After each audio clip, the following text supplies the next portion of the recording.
You already know it's no secret that I am a big fan of Sonic the Hedgehog. I've been a fan of the Blue Blur ever since he debuted on the Sega Genesis with his very first entry.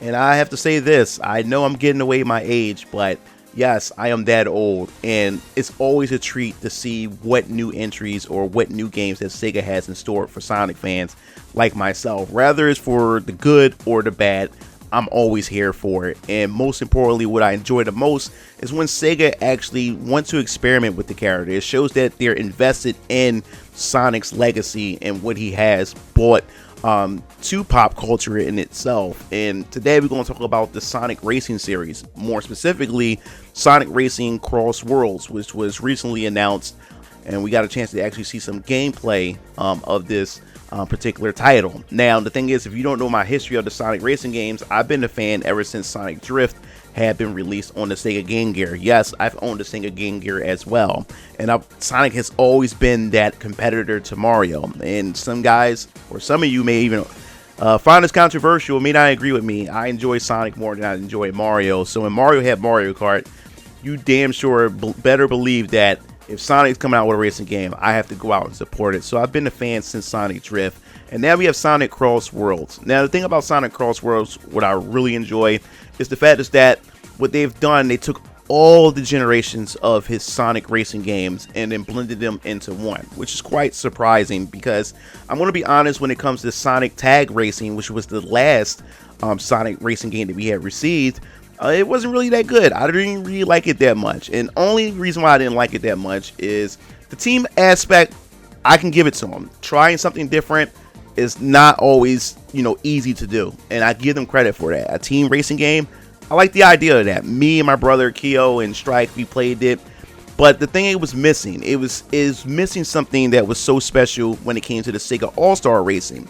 And the thing about Sonic Team Racing is that it didn't have that thrill or that super arcade feel, or that you can feel the friction from the track and from the cars itself when you're drifting, and you can feel that impact, that inertia. And for some strange reasons, the cars in Sonic Team Racing didn't have that. So going into Sonic Team or Sonic Racing Cross Worlds, I was kind of skeptical about it, and I was wondering, hey, how are they going to approach this game? Well, I can kindly tell you guys is because I have gotten access to the closed beta of Sonic Racing Cross Worlds. So in this video, I'm going to definitely talk to you guys and explain to you guys, how the game feels, how it plays. And this is something that you guys could possibly look forward to. So let us dive right into it. So when it comes to Sonic Cross Worlds or Sonic Racing Cross Worlds, I like the fact is that what they've done, they took all the different aspects of the racing games that he have done in the past and combining them all together. The only thing that you're really missing is the other Sega characters, which is kind of a bummer. I enjoyed the Sega All-Star Racing. I think that's the best part about it because you got a chance to be able to play some of your favorite Sega IPs in that racing game. Especially my favorite is Sonic Transformed, or Sega All-Star Racing Transform. I think it was one of the best racing games in the Sonic Racing entry because you got a chance to play all kinds of Sega characters, and it introduced a new generation of characters that people may not even be familiar with, and I think that's the best aspect of it. So when you take that and go straight to Sonic IP, to me, I see it as kind of a downgrade, is because it's similar to like if Capcom was to release all these Marvel vs. Capcom entries, and then one day they decided to announce that, hey, instead of Marvel vs. Capcom, let's go back to X-Men vs. Street Fighter. I just think that's a downgrade. But if they can execute it perfectly, then why not? So when it comes to Sonic Racing Cross Worlds, have they delivered, or is there some promise in here, even though we don't see any of the other Sega IPs as potential racers? And I will say this. Yes, I really enjoyed this game. This game was super fun, especially for when it comes to a closed beta where you don't have access to everything, but the little bit I've played with the access that I did have, I enjoyed every bit of it. I sat down for about an hour or two playing this beta. I really enjoyed it, and it started up around like 7 p.m. Eastern time, last night, and I booted it up, and the first thing, I'm a Sonic fan.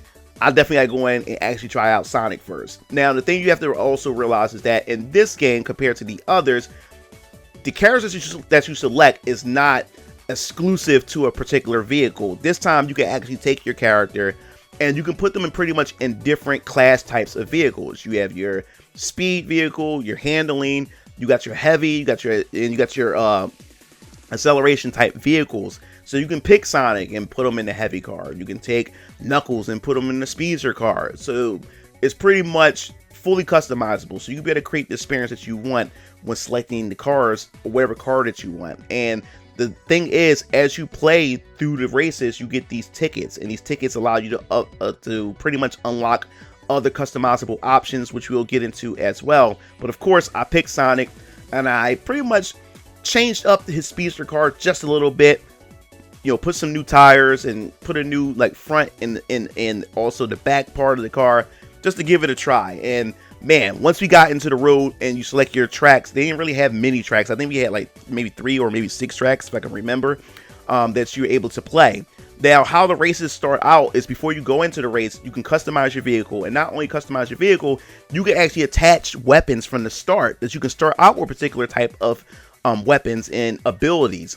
And at first you start off with 3 slots, and as you level up your rank, you unlock the other 3 slots as you go along. And depending on what type of abilities that you use, it takes up a certain amount of slots.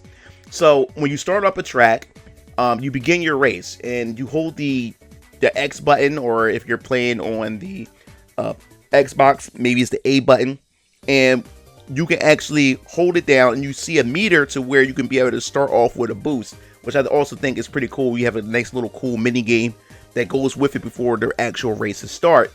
But the moment the race starts, I automatically felt that rush. I automatically felt that adrenaline that Sonic Transformed, or Sega All-Star Racing Transformed, had delivered and the other All-Star Racing games had in the past, compared to Sonic Team Racing, which I said didn't really feel right when it came to handling the cars, how the cars actually give you that force feedback. No, you get it here when it comes to this game. Now, when I say that it actually mixes all the great aspects of every Sonic racing game, it definitely does, because as you customize your car and as you race on these tracks, there are multiple routes, different routes that you can go through. Some routes even allow you to transform to your hover car, where you have your wings and everything that you get from Sonic Transform Racing. Now, in this beta, I didn't get a chance to actually see if there was access to the hoverboards from, yes, that's right, Sonic Riders.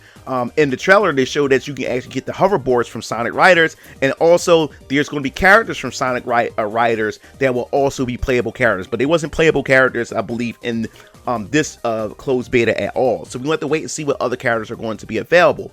But right then and there, the moment I was able to hit that gas and hit that boost, I automatically felt the difference. I felt like I was back at home, and Sega always delivered with their arcade racing or their arcade sports in general. That's why I always thought that these racing games that Sega delivered, especially when it comes to Sonic racing games, I always thought it was much more superior than Mario Kart. And I know some of you guys may flame me in the chat. I don't care.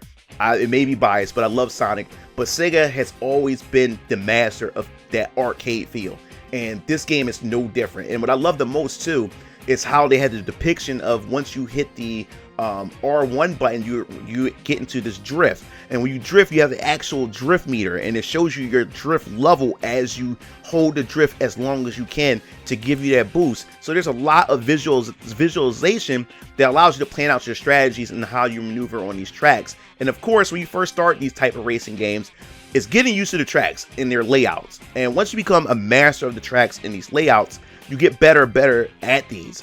Now, when you collect rings, when you get about around, I believe, like 50 or every 100 rings, it also increases your overall speed that allow you to keep going faster and faster. So if you're moving fast and you bump into a wall, you actually lose rings, and that will affect your speed as well. So there's a lot of strategy into this, and collecting rings is very, very important. And also the items. We can go into the items real quick. The items are really good, and you can actually aim the items where you have a cursor that goes over your enemies and everything. And of course, you also gotta have strategy to what items to hold on to counteract items that may attack you. But the most stupid item of them all is the warp ring. The warp ring, and I think it's to relieve a lot of the situations to where the old previous games, where you have some people who are just that damn good at the game, where if you bump into a wall and you lose that speed, you would never see anybody else, and you would just be in last place racing against yourself.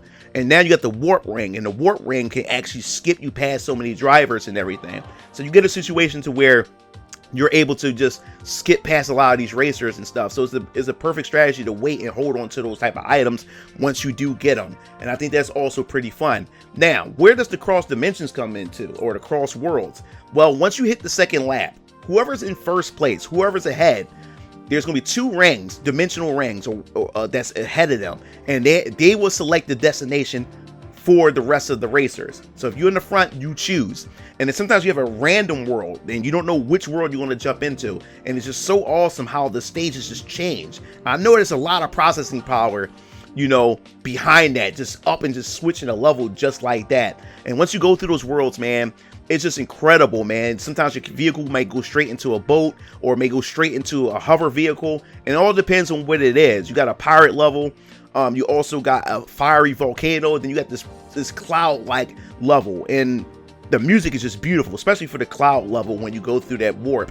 So you race through that just for a little bit, and then once you come out of it, you go right back into the original track that you started from, and you finish the rest of the third lap just like that. So there's a lot of strategy, which means you have to prepare your vehicles, you know, in case to cover certain situation. There could be a possibility that you may run into this track, and you may have the right car suited for that situation and everything. So there's going to be a lot of strategy involved in how to maneuver through these different worlds, and also what cars you should pick depending on what you do. Now, I believe there's up to 12 players. I think it's 12 cars. So yeah, I think there is a 12. I think there are 12 places in this. But as I was playing, I won first place with Shadow the Hedgehog. I won first place with Amy. I won first place with also Knuckles. And I also tried Cream the Rabbit. And of course, I tried my boy Sonic. I just kept coming in second place. I kept getting close, but no cigar. But I love every aspect of this. And I can't wait to see what other characters are going to be available, what other parts you will be able to collect within the game itself. And also, I will let to see what the other worlds are going to be, what the other stages are going to be like, because I want to see more of those stages. Because Sonic Team Racing felt generic. None of the stages really popped out to signify that, hey, this is a Sonic game, you know, racing game with Sonic IP and familiar levels that you could point out. That's what I think Mario Kart had nailed, is the levels. And I think Sonic Transformed did the same thing, but Mario Kart nailed it all the way through. But Sonic Team Racing failed at that, in my personal opinion. But this one delivered. You're able to hear some of the familiar tracks from previous Sonic games as well.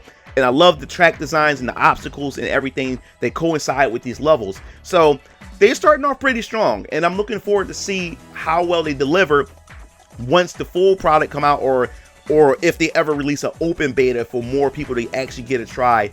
Or a chance to actually play this game, and maybe throw in some more characters. But there's enough characters for you to choose from. But overall, man, I'm excited for it. I like the game. I'm definitely going to pick it up, and I would love if you guys happen to like the game and also pick it up, because I want to do some live streams and be able to open up a lobby where we can all race. You can race with me, my brother Keel Lancer, and also Strike. I think that will also be fun for us to enjoy ourselves and have a good time with. But that pretty much wraps this video. Definitely want to hear your thoughts. What do you think about Sonic Racing Cross Worlds? And if you have gotten to the closed beta, what are your thoughts on it as well? I can't wait to hear what PJ has to say about this. PJ, he's a big Sonic Racing fan as well. I always enjoy playing with PJ, who's one of my subscribers, anytime we used to boot up Transform on Steam. I think it was pretty fun. So definitely let me know what you think about the gameplay, if you have played it, and are you excited for something like this. So that wraps everything up. This is Mugen Lord, signing off. I'll see you Game Fiends later. Peace out.